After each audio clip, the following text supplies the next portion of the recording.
रिक्षावाले तुम्ही किती छान दिसताय हो. शाहरुख खान सारखं दिसायला लागलाय बघा. तुमची रिक्षा तर किती छान आहे. एकदम फॉर्च्युनर मध्ये बसल्यासारखं वाटायलंय. एसी असल्यासारखं. आणि तुम्ही गाडी पण भारी चालवताय बर का. ये फंस गया.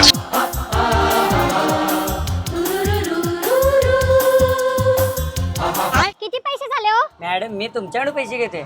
असू द्या तुम्ही मला शाहरुख खान म्हणला.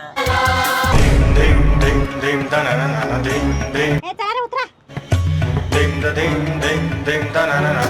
हो मावशी, तुमचं 100 रुपये. कुठले पैसे? त्या पूर्वीकडनं पैसे घेतले नको म्हटलास. शाहरुख खान म्हटली म्हणून मी तुला अमिताभ बच्चन म्हणतो. पैसे काय देणार ना जा. आज मी पाकच गणलो. क्या करूं मैं इसका? क्या करूं इसका? क्या करूं? मार भी नहीं